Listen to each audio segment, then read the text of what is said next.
자, 이번 강좌는 여러 가지 수열의 합 두 번째 시간입니다. 앞서서 다루지 못했던 또 다른 다양한 형태의 수열, 그리고 그 수열의 합에 관련된 이야기를 좀 하도록 하겠습니다. 자, 먼저 이런 수열을 하나 제시해 드릴게요. 1, 3, 7, 13, 21 하고 나가는 수열. 자, 이 수열의 일반항은 어떻게 생겼을까? 그 부분에 대해서 얘기를 한번 좀 해보려고 그래요. 우리는 수열을 읽어 나갈 때 앞서서도 얘기를 했지만 등차 수열과 등비 수열을 근간으로 합니다. 그러니까 연속된 두 항의 차를 한번 생각해 본다거나 비율을 한번 따져 본다거나 이런 과정을 거치게 되는데, 자, 숫자를 한번 좀 일단 빼볼까요?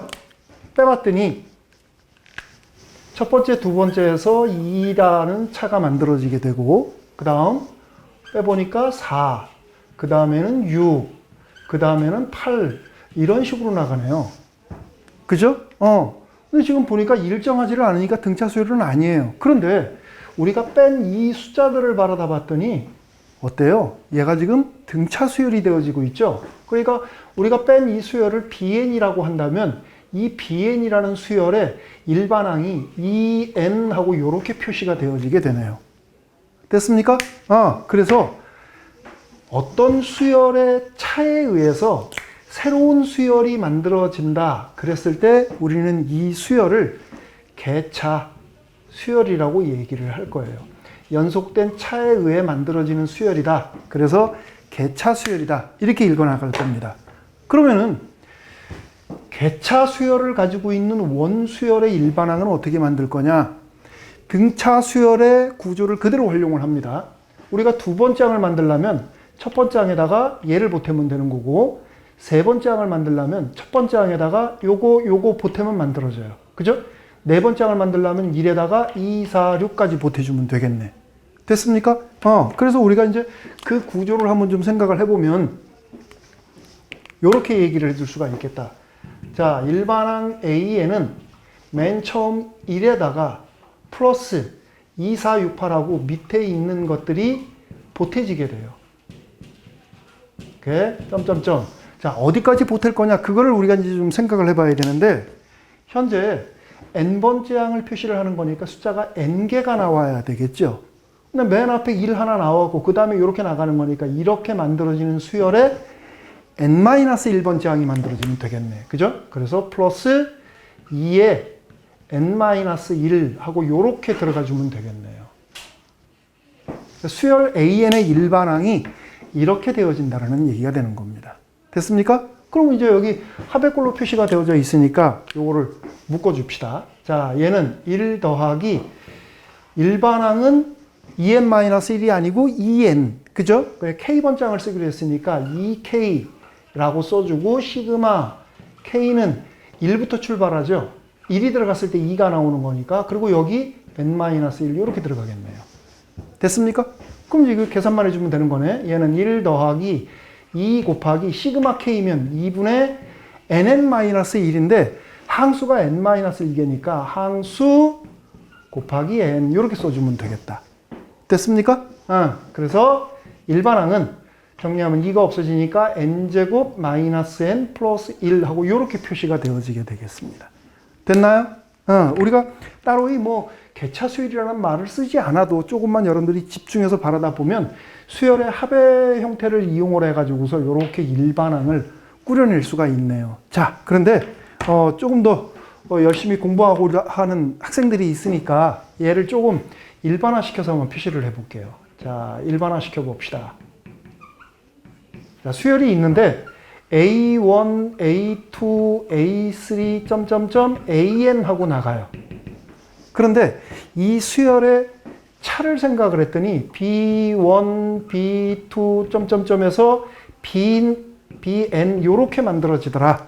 아까 얘기한 대로 어떤 수열의 연속된 차에 의해서 새로운 수열이 만들어지면 이 수열을 개차 수열이라고 한다.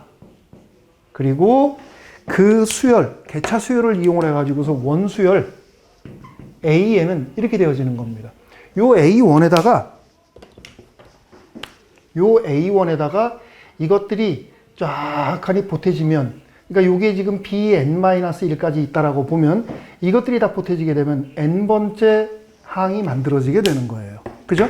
아까 우리 했던 대로. 그러면 얘는 일반항이 a1 플러스 시그마 bk, k번째 항 쓰기로 했으니까 k는 1부터 n-1까지 이렇게 써주게 되는 겁니다.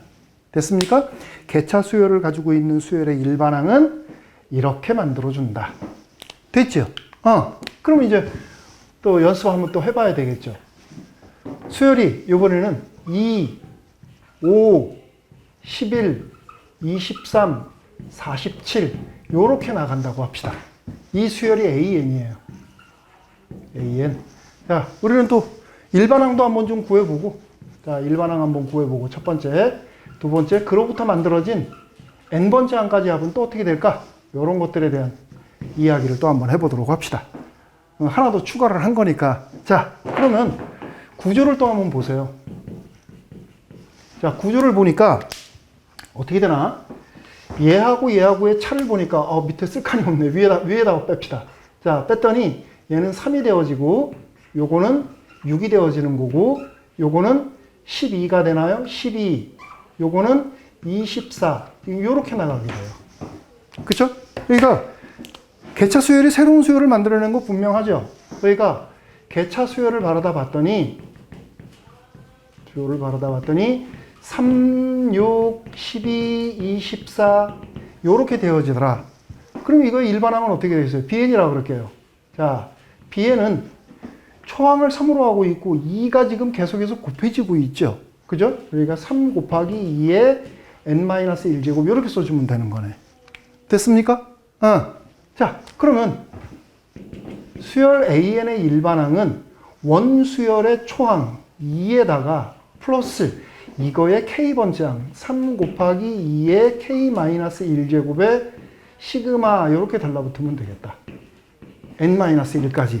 자, 지금 우리가 하면서 주의할 점 아까 여기 얘기를 했었어요. 여기서도 n-1번째 항을 가지고서 우리가 얘기를 하니까 여기에 들어가는 게 n이 들어가는 게 아니라 n-1이 들어갑니다. 그러니까 여기에서 n-1이 들어가요. 그러니까 여기도 n-1번째까지의 항만 우리가 생각해 주면 된다.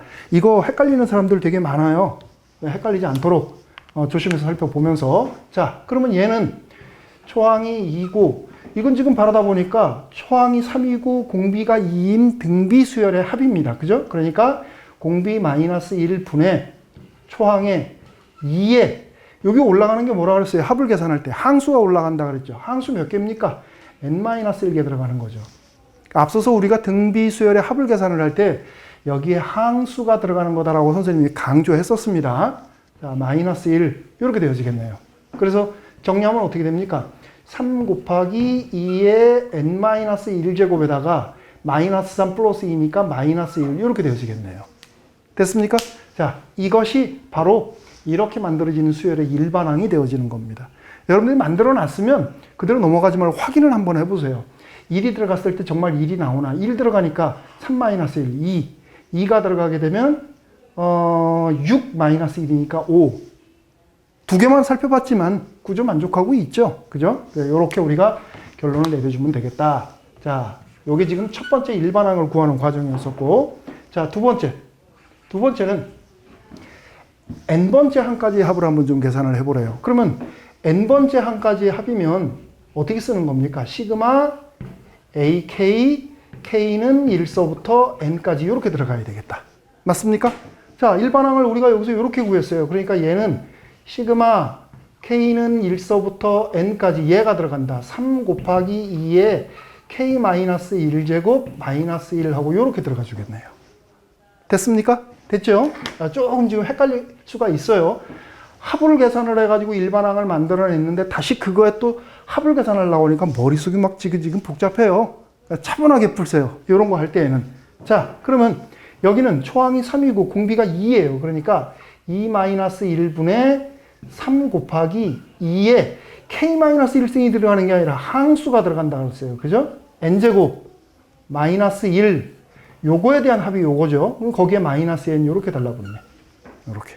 됐습니까? 그래서 마무리만 해주면 되겠다. 그러면 3 곱하기 2의 N제곱 그리고 마이너스 n 먼저 써주고 여기 마이너스 3 있으니까 이렇게 묶어주는 게 이쁜가요? 이렇게 써줍시다. 이렇게 되어지겠네. 됐습니까? 개차 수열과 연관되어져 있는, 뭐 특별히 개차 수열이 아니라고 하더라도 연속된 항들의 차가 새로운 수열을 만들어내는 경우에는 이 방식을 통해 가지고서 계산을 해준다라는 거 잊어버리면 안 되겠다. 자, 그 다음 이번에는 또 다른 예제 하나만 좀 보도록 하겠습니다. 우리가 사실 고등학교 2학년 과정에서는 수일 파트에서는 그렇게 자주 다루는 건 아닌데 뒤에 가가지고 우리가 무한급수를 얘기를 하면서 자주 다루는 수열이 하나가 있어요. 그것을 우리는 몇 급수라고 얘기를 합니다. 몇 급수. 자, 여기 있는 이 몇 자는 곱한다라는 의미예요. 그렇게 생긴 게 도대체 어떤 수열인지 한번 보도록 하겠습니다. 자, n번째 항까지 합을 바로 그냥 제시를 할게요. 걔를 보니까 1 곱하기 2 곱하기 2의 제곱, 3 곱하기 2의 세제곱 이렇게 나간대요.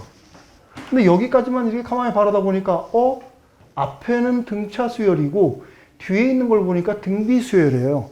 바로 이렇게 곱에 의해서 만들어졌다. 그래서 우리가 멱이라고 하는 말을 써서 합을 급수라고 얘기를 합니다. 합의 꼴로 표시되어진 식을. 그러니까 이거에 합을 계산을 하는데 n번째 항까지 n 곱하기 2의 n제곱까지의 합을 한번 좀 계산을 해보자 하는 얘기예요.